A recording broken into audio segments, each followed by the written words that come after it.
Hey everybody, it's that wonderful time of evening every evening again. So gonna hurry up and get my feeding done. I got fence to fix, got cows to show, and got hay to get in. So let's get started. All right, easy does it. Let's get you some water. You're out of water. Looks like a dust bowl. Both your feed troughs back in the bag. Okay. Oh, let's get the dogs some water here. Clean out the bucket. I do not know for the life of me how they get this bucket dirty and the water dirty. What are you doing, son? Come here.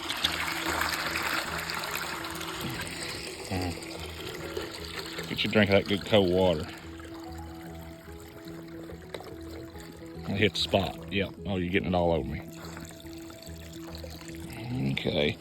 So, our chickens, I'd be afraid to say,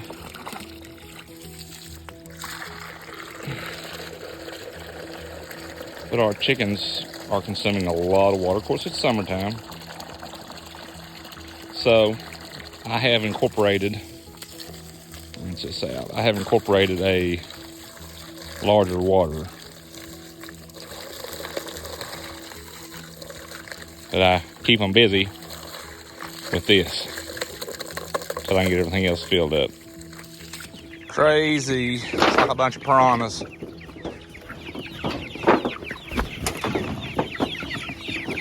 Over here, over here, over here. Nope, just kidding. It's over here.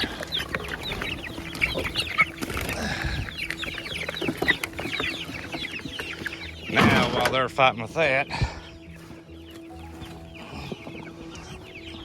I'll move this.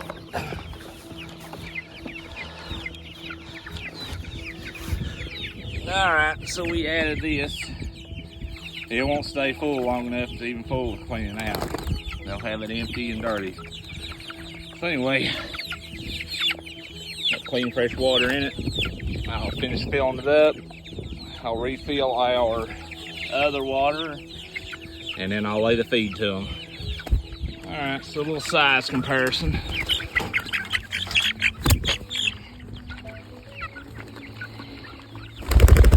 Oh, better get back in there. They're growing. I believe the turkeys grew faster, but they are growing. Okay, so just crunching some numbers in my head. Between the turkeys and the chicks, which is 79 chicks and 11 turkeys, I think. Let's see, 1, 2, 3, 4, 5 of the whites, 2 bourbon red, 2 slate. 1, 2, 3, 4, 5, 6.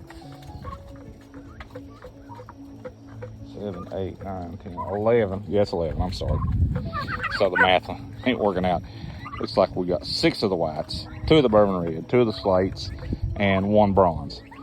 So between them and the 79 chicks, we're going through about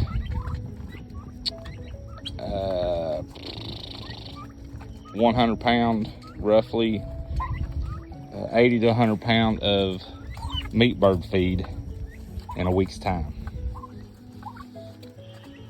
And to be honest, we're out this evening, so probably 6 days. So they're really going through the feed now. And as far as water, we're probably going through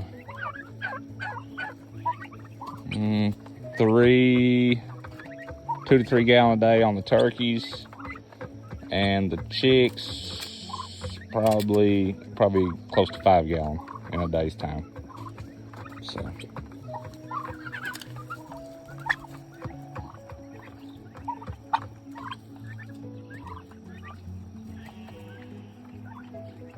So, crunch a little bit of numbers here. The water's fairly inexpensive, but it does have some cost. I'm going to get some rock solid numbers for you all, but I think the meat bird feed is 15 bucks for, I don't remember if that's 50 pound or 40 pound bag at Rural King. So do your math, figure 100 pound a week between both. So that'd be about 30 bucks. And then divide that by how many head we have. And that'll tell you how much it's costing a week per bird. And then we'll figure it on 7 to 10 weeks. And we'll see how much I've actually got in them and whether it's cost efficient the way I'm doing it. Hey everybody, I got a little numbers crunched here. I'm gonna try to read it off to you.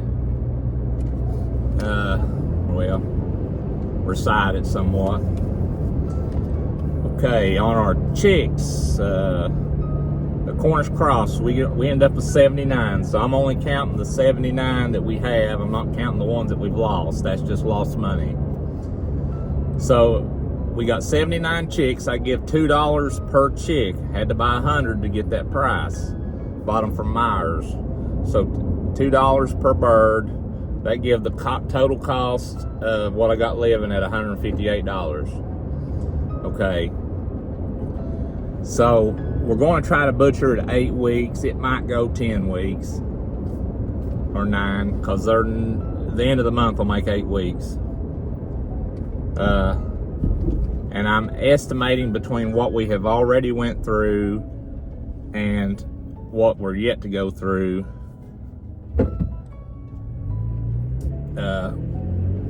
to be 13 bags of the meat bird feed from Rural King, and it is $14.99, so we'll just say $15. So 13 bags, $15, $195. Okay, so of that feed, I'm figuring 50% of that probably went to the turkeys. They eat a lot more than the chicks do, but so we'll say half of that, so $98 roughly. Okay, so at $98 in feed, divided at 79 times, which is the amount of chicks we have, I've got about $1.24 worth of feed costs per head of chicken. So if you break that further down more, if you want to get an idea of what it's costing me per head for a week, is 15 cents per head per week to accumulate that cost. And if you want to break it down further, each chick is costing me about 2 cents a day for feed. Okay, if you figure in the total cost of the biddies and the feed together is $256 total cost. So if you break that down per bird, total cost, not counting the turkeys, is $3.24 per chicken. That should be the total cost. That's about 40 cents per bird per week total. That's not counting any cost of water or any taxes. So we'll have about $3, we'll say $3.25, $3 and $3.25 per bird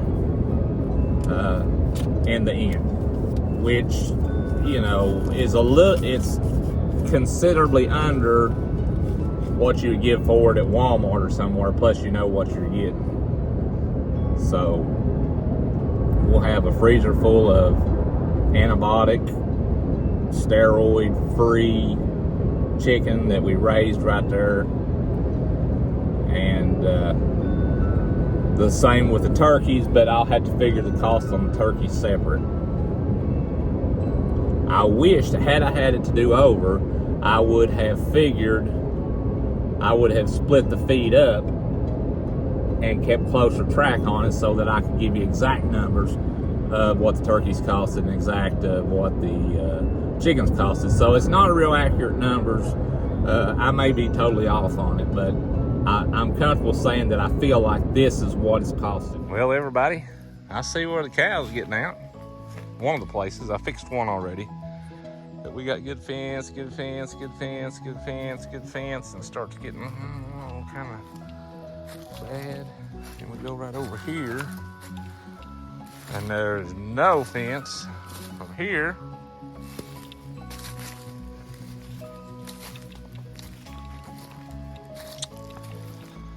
All the way to right in here, which we had a big tree fall back in the winter. And look here, cow manure. Yeah, they've definitely been coming over through here. So I'm gonna have to set some posts. And this is rock here. It may pay me to step up to that flat up there and build a new fence. Maybe come from one of these solid trees here and head up that way and then tie it back in out there. If I had the time and money, I'd build all new and step up there anyway to get away from all these old trees. These trees are old and they're in the edge of the state's right of way anyway. But when they fall, they make a mess. Now this is kind of freaky. I hope that this is a cow switch and not somebody's hair. I believe it is. Never run into that, but anytime you see black hair out in the woods, it's definitely freaky. Yeah, I believe there's been a cow come through here and got it tangled up and yanked her out. So one of our black cows is missing part of her tail.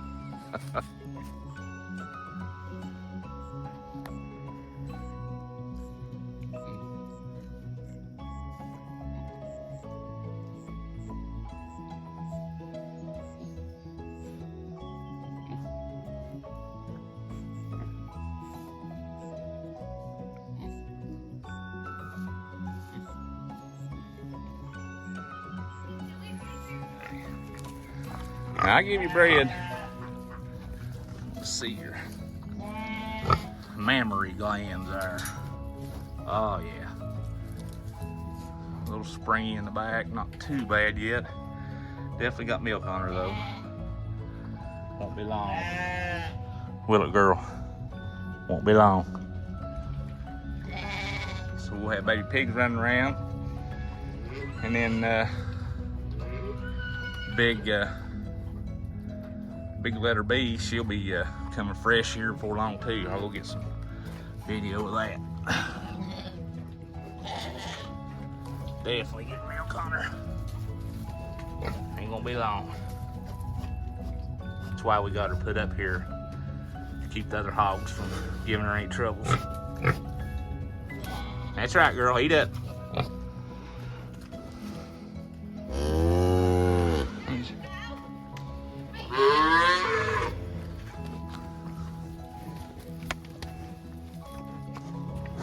Got milk on her.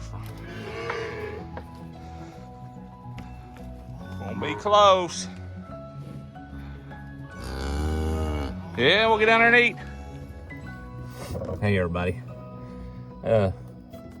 I seen a gentleman there I'm following, a mechanic, Class 8 truck mechanic, that I follow here on TikTok, and I seen he had some misfortune with a gentleman beating him out of some money. And he was telling a story, and I thought, you know what, I've been beat out of some money too. I thought, well, I know a story that I can share. So I'm gonna make an attempt to tell this story, and I'm gonna make an attempt to tell it without using any names, because, you know, I forgive them. It's not the end of the world. I just learned a lesson, and I don't deal with them no more. So, get that grass out of the way.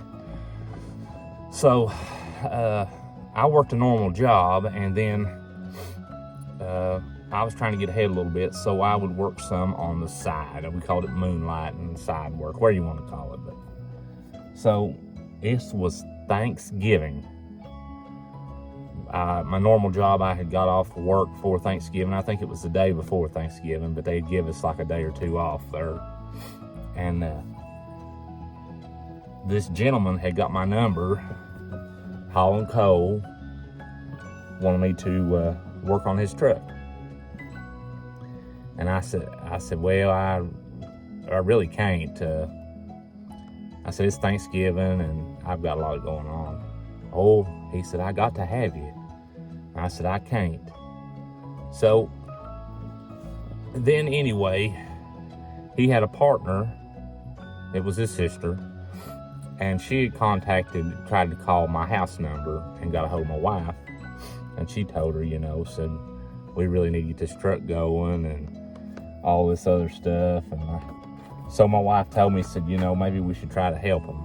And by my wife being compelled to help, it drove me to want to help. So I'm like, okay. I said, I don't have the tools that I need here to do this job, which was put an injector in an E-model cat, 3406E. It was in a Peterbilt. And I said, I don't have the tools here at the house. She said, no problem. I said, I'll have the tools. I'll have you get whatever tools you need. Just let me know. I said, well, what about parts? I said, I'll have your parts. My brother will go get the parts in the morning. There is a store open. Coal was booming at this time, so you can imagine. There was stores open, parts stores open for equipment and trucks and such.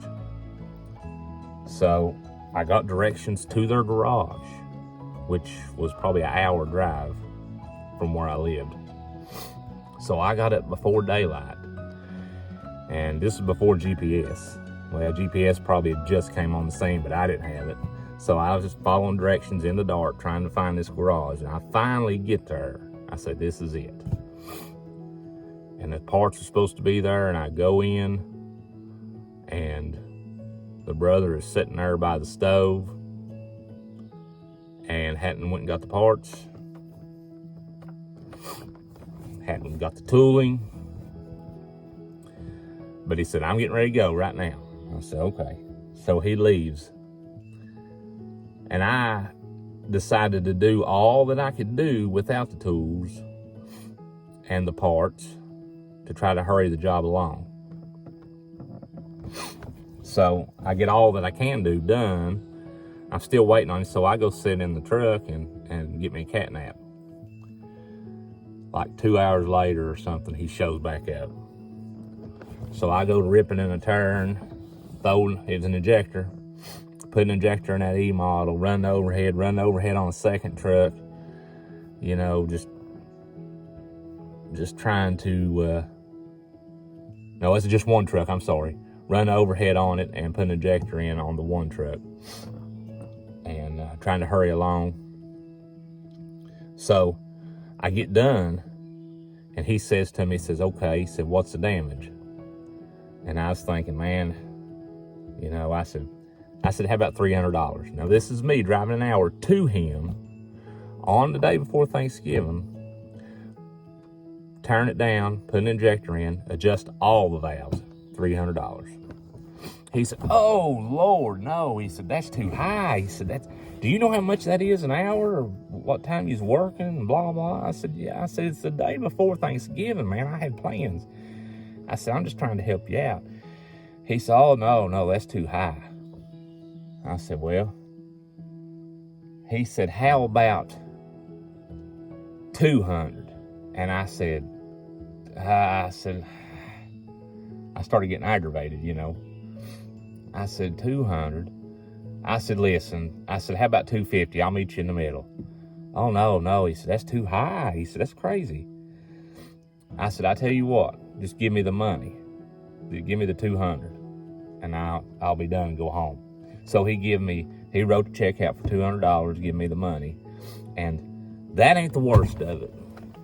The worst of it is I took the $200 for less, and then before I went, he went and checked out all of his tools. He had a pegboard, had tools, not the tools I needed, but had tools on the wall, and he checked everything and made sure that I hadn't took nothing right in front of me. So that more or less called me a thief. So I took the money and I left, and I never looked back. And he called me again after that, wanting, oh, I got to have you. I said, buddy, I'm sorry. You might call the cat dealer down the road here. I said, I'm just too busy. But now that's a true story, and people will take advantage of you if you let them. So anyway, that's my story of getting shucked. So hope you liked it.